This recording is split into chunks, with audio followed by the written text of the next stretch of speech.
Bonjour à tous, on va voir dans cette vidéo comment et pourquoi exécuter du Z-Press en tant qu'exercice accessoire au handstand push-up. Si on décompose les handstand push-up, on obtient une composante de force et une composante d'équilibre.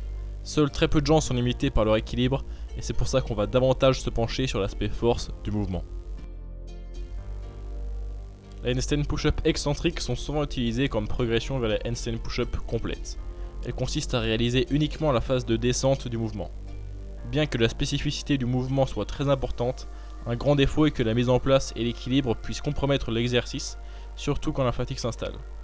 De plus, c'est pour beaucoup de gens un exercice trop dur pour leur niveau.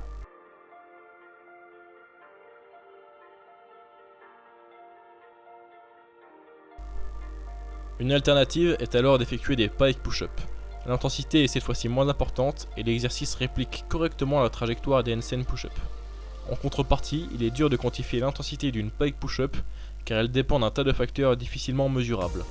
Les erreurs d'exécution sont aussi très fréquentes, comme par exemple le fait d'éloigner les pieds des mains ou de descendre avec la tête entre les mains au lieu de la garder devant ces dernières, formant ainsi une forme de triangle.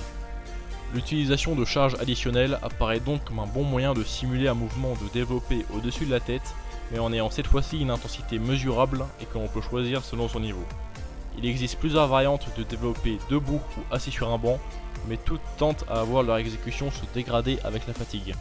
Dans la majorité des cas, on a tendance à se cambrer pour modifier la trajectoire du mouvement, transformant ce développé vertical en un développé oblique.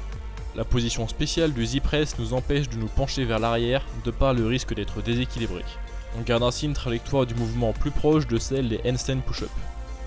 Le Z-Press s'exécute en position assise, jambes tendues devant soi, resserrées ou légèrement écartées pour plus de stabilité.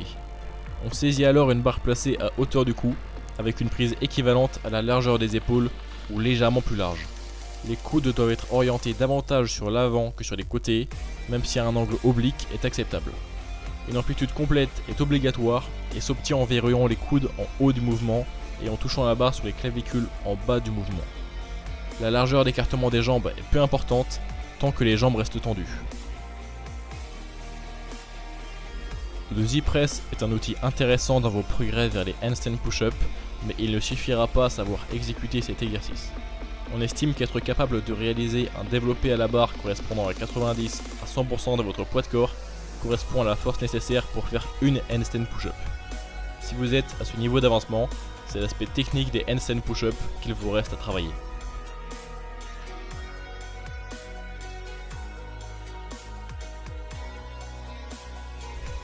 Je vous recommande d'effectuer du Z-Press 1 à 3 fois par semaine selon l'importance des handstand push-up pour vous. Concernant l'intensité, il est intéressant de rester dans une fourchette de 5 à 12 répétitions car il s'agit d'un bon compromis entre volume et intensité en plus de réduire les risques de blessures associés aux très hautes intensités.